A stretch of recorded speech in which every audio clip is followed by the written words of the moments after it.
Pemirsa, bencana banjir di Jabodetabek tidak hanya memakan korban jiwa, namun juga harta. Ini salah satunya, yaitu kendaraan bermotor. Tidak sedikit mobil warga ini terendam banjir, dan akibat banjir, kerugian harta benda yang dialami warga ini tidak sedikit. Salah satunya adalah perbaikan kendaraan yang terendam banjir. Bagaimana agar kerugian dalam perbaikan kerusakan mobil dapat ditekan? Sudah hadir bersama kami CEO Dokter Mobil Lunglung. Selamat pagi, Ko Lunglung.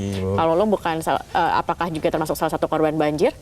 Salah satu bengkel kita cabang memang kerendam banjir kemarin. Salah satu cabang di? Iya betul, di Kelapa Gading. Di Kelapa Gading. Betul. Ini berarti udah mulai banyak nih kendaraan-kendaraan yang masuk untuk memperbaiki setelah kemarin kebanjiran. Nah, tapi mungkin pertama ini untuk pemirsa semua juga yang mungkin juga menjadi korban banjir. Sebenarnya kalau mobil kita misalnya terendam banjir kendaraan kita, apa sih sebenarnya yang harus pertama kali dilakukan? Oke, untuk mobil yang akan terendam banjir kan ceritanya kalau namanya banjir itu kan airnya naiknya pelan-pelan. Kan kita bisa lihat nih airnya naik. Sebisa mungkin mobilnya ditinggikan, didongkrak, diganjel atau dipindahkan ke tempat yang lebih tinggi jika memungkinkan. Kalau tidak memungkinkan ya berarti satu yang kita lakukan adalah kita cabut akinya. Karena mobil sekarang itu yang paling penting adalah elektriknya sih sebenarnya sih. Kalau memang sudah akan terendam banjir ya sudah, tapi elektrikalnya itu bisa kita selamatkan karena ini elektriknya DC. Jadi kalau DC itu ketika tidak ada listrik harusnya tidak bisa konslet. Nah itu nomor satu. Nomor dua adalah kalau bisa rem tangannya dilepas. Karena ketika terendam air biasanya rem tangan itu nyangkut. Nanti mobilnya nggak bisa dipindahkan gitu loh. Nah setelah banjirnya surut, saya kan berasumsi bahwa pemirsa ini kan tidak mengerti mobil ya. Jangan coba-coba dinyalakan mobilnya. Jangan dinyalakan dulu. Jangan coba-coba dinyalakan. Berapa lama jangan dinyalakan? Diderek aja sampai masuk ke bengkel. Karena ketika Anda nyalakan, ada beberapa asuransi yang nggak mau terima. Karena itu adalah kelalaian si pengguna. Nah harusnya ketika kena banjir cabut akinya udah diamin aja, kasihkan ke mekaniknya, ke montirnya. Itu yang akan terjadi adalah pembersihan, bukan perbaikan kerusakan. Nah kalau untuk elektronik yang terendam ya sudah gitu loh, itu kan nanti dicek satu-satu gitu loh. Cuman yang jelas ketika Anda kontak kuncinya, Anda nyalakan mobilnya, itu akan terjadi hal-hal lebih parah lagi. Salah satunya ECU-nya konslet. ECU itu komputer mobilnya.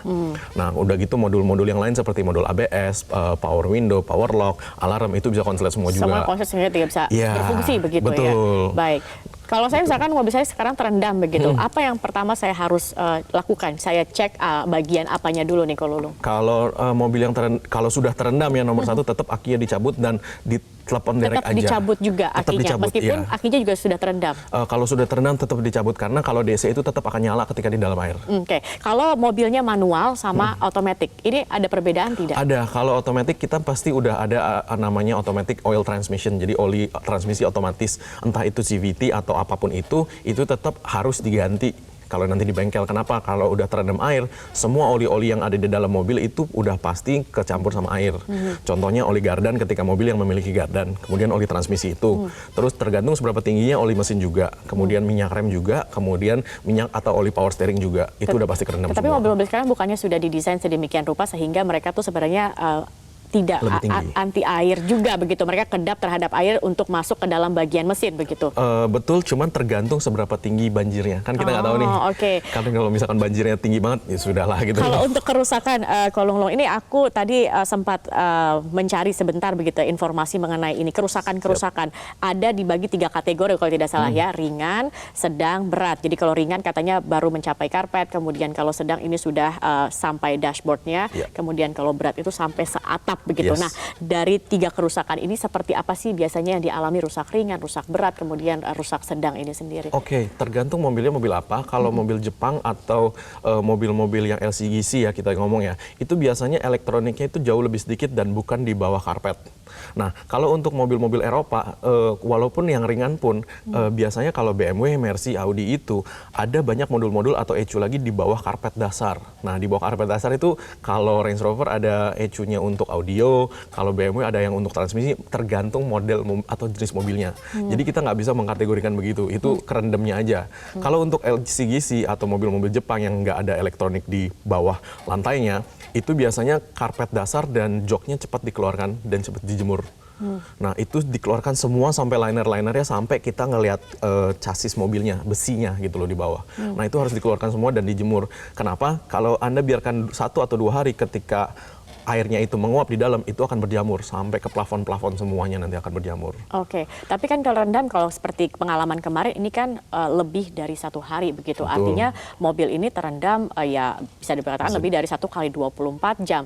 Bagaimana kemudian ini imbasnya juga, kerusakannya akan seperti apa dampaknya? Kan tidak mungkin misalnya banjir sedada atau sekitar 1 meter, kita ke mobil, kita mencabut, ini kan tidak mungkin begitu. Itu gimana tuh? Nah, untuk kerusakan yang sudah pasti adalah semua elektroniknya pasti terendam air dan kita harus berasumsi bahwa semua modul-modul elektronik itu basah. Jadi tidak boleh dialiri listrik, itu nomor 1 dulu ya. Yang akan dilakukan oleh si bengkel adalah kita akan coba bersihkan dengan kontak cleaner atau kita akan coba keringkan semua soket-soketnya, dan ketika sudah betul-betul kering semua baru kita tes satu-satu untuk dinyalakan. Nah, kalau ternyata memang ada yang rusak, itu tetap harus diganti. Itu nomor 1. Nah, kalau untuk engine, selama engine itu tidak dinyalakan harusnya no problem. Kalau engine itu dinyalakan, biasanya kalau misalkan elektroniknya nggak kerendam ya, biasanya yang kita takutkan adalah yang namanya water hammer. Water hammer adalah sebuah proses ketika udara yang masuk ke dalam ruang bakar itu diganti dengan air.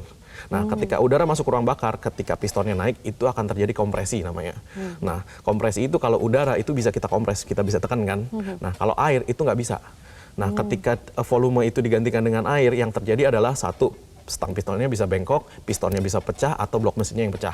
Waduh. Nah, itu bisa scrap engine-nya. Ini tapi bisa tidak sih untuk kembali normal seperti sedia kala, bisa dalam arti digunakan kembali setelah diperbaiki? Bisa, itu udah pasti bisa. Kalau untuk engine, dia nggak masalah seperti yang saya bilang tadi, yang penting jangan dinyalakan dulu gitu loh. Biarkan mekanik yang mendrain out semua dan mengeringkan semua air-air yang ada gitu loh. Nah, cuman yang paling susah sebenarnya sih kalau untuk engine, transmisi, dan electrical itu dari kita sisi mekanik itu jauh lebih mudah, karena kenapa? Yang penting kering, yang penting barangnya berjalan normal, itu bisa berjalan normal lagi. Yang agak susah adalah interior. Terutama mobil-mobil yang plafonnya susah, yang karpetnya susah, yang joknya susah, itu agak mahal. Berapa sih biaya untuk memperbaiki kendaraan-kendaraan yang terkena banjir ini? Tergantung kerusakan. Kalau kita ngomong karpet dasar aja ya, kita kalau karpet dasar kelas mobil kelas Avanza. Ini baru interiornya ya, belum mesin ya? Belum mesin ya. Kalau karpet dasar kelas Avanza itu sekitar 350.000 sampai 1,2 juta, tergantung Anda mau beli yang kualitas apa. Kemudian joknya juga, kalau misalkan joknya itu busanya harus diganti dan kulitnya harus diganti, itu range-nya antara 1,5 sampai 2,8 deh kalau tidak diganti sebenarnya tidak apa-apa? Pasti akan ada baunya. Ada baunya yang Tetap tersisa. Akan ada baunya yang Jadi tersisa. sebaiknya memang diganti juga. Kalau memang basahnya parah, Anda bisa keringkan 100%, nggak masalah. Nah, problemnya adalah untuk mengeringkan 100% itu butuh waktu yang lama dijemurnya gitu loh. Oke, itu baru dari interior. Itu kemudian baru interior. Hitungan yang lain ini bisa berapa ini kalau? Tergantung kerusakannya, Bu. Benar-benar tergantung kerusakannya. Kalau selama engine nggak rusak, harusnya cuma electrical aja, itu paling hanya kena biaya pembersihan ya, gitu loh. Kalau sampai ada yang rusak, satu modul ECU aja untuk Innova atau Fortuner itu kisaran harganya antara 3,5 sampai 5,5 juta. 3,5 sampai 5,5 juta. Iya, itu hanya ECU-nya saja. Baru satu komponen, betul. Belum secara keseluruhan. Betul, jadi kalau mobil yang terendam, rusak berat ini yang terendam keseluruhan, interior, kemudian bagian mesin, ECU-nya, sampai misalnya ternyata ia tidak sengaja menyalakan karena belum tahu begitu. Ini total kita coba hitung-hitungan ini biasanya berapa? Mungkin pernah pengalaman juga memperbaiki ya pada saat banjir sebelumnya. Berapa nih kalau lo? Kalau untuk kelas Avanza ya kita ngomong ya, ketika dinyalakan itu atau dikontak aja deh, kita nggak sampai nyala deh, kita berasumsi bahwa engine-nya masih oke. Itu electrical modul-modul udah pasti kena semua itu. Itu dari ECU, modul ABS, kemudian modul kalau yang ada electric power steering itu juga pasti kena, kemudian alarm dan audio itu bisa di atas 12 juta total. Bisa di atas 12 juta. Yes. Maksimum 12 juta ini mengganti semua. Di atas 12 juta. Di atas 12 juta. Minimal berarti 12 juta. Karena itu spare part-nya nggak ada yang aftermarket. Tapi ini biasanya bisa diganti dengan asuransi juga kan? Kalau asuransi mereka akan ganti semua selama nggak dikontak on atau tergantung dari polis asuransinya sih sebenarnya sih. Oke, dari ketentuan asuransinya Iya, sendiri. betul. Kalau cuman pada dasarnya sih asuransi nggak mau terima ketika kita udah kontak on atau kita mulai starter. Itu ketahuan, memang ketahuan. Konsletnya ketahuan memang. Baik, katakanlah misalnya kita sudah memperbaiki mobil kita begitu ya, dengan berapapun tadi biayanya, kemudian sudah bisa normal kembali, bisa dijalankan. Adakah kemudian maintenance khusus yang harus dilakukan untuk mobil-mobil yang pernah terkena atau terendam banjir ini sendiri? Oke, untuk mobil yang pernah terendam banjir banjir itu kalau engine itu biasanya ketika sudah nyala dan transmisi sudah nyala kita cek itu biasanya kalau oke ya itu akan oke terus. Nah kalau interior itu urusannya berbeda, tergantung dia ganti atau dia hanya keringkan. Kalau dia keringkan biasanya bau itu akan ada di dalam mobil itu selama beberapa bulan. Nah itu biasanya sih itu indikasinya bahwa nggak kering total gitu loh. Nah salah satu yang bisa dilakukan adalah ya tetap mobilnya itu kita jemur, kemudian ketika kita jemur itu jendela kita buka sedikit. Jadi jangan tutup semua, jangan buka semua, jangan tutup full juga. Karena ketika sisa-sisa air itu menguap, dia butuh keluar. Kalau dia nggak keluar, yang terjadi adalah di dalam kabinnya lembab dan itu akan bikin berjamur kanan kiri. Dan itu akan membuat kerusakan lebih juga. parah lagi. Servisnya juga harus lebih sering berarti ya? Iya betul. Jadi kemungkinan setelah banjir itu biasanya minimum sebulan itu 2 kali harus dibersihkan interior lagi untuk betul-betul hilang total baunya. Selama berapa lama itu servisnya? Dulu saya punya 3 bulan sih. 3 bulan berturut-turut harus servis lebih dari 1 kali selama 1 bulan. Interior ya kita bilang. Itu mobil. Kalau motor bagaimana? Kalau motor itu jauh lebih simpel. Motor sekarang juga udah pakai elektronik, udah pakai komputer juga, namanya modul atau ECU-nya juga ada. Nah, motor juga sama konsepnya, yang penting jangan dialiri listrik dan kemudian motor itu ya dikeringkan. Dan kalau motor sih jauh lebih mudah sih. Nah, yang penting nggak dialiri listrik, akinya bisa dicabut. Kalau memang sudah terlanjur terendam ya jangan dinyalakan, itu bisa, atau ada alarmnya ya jangan dipakai dulu. Kemudian di ruang bakarnya, di karburator dan segala macam itu dibuang dulu airnya, baru kita coba nyalakan. Setelah itu oli-olinya diganti. Baik.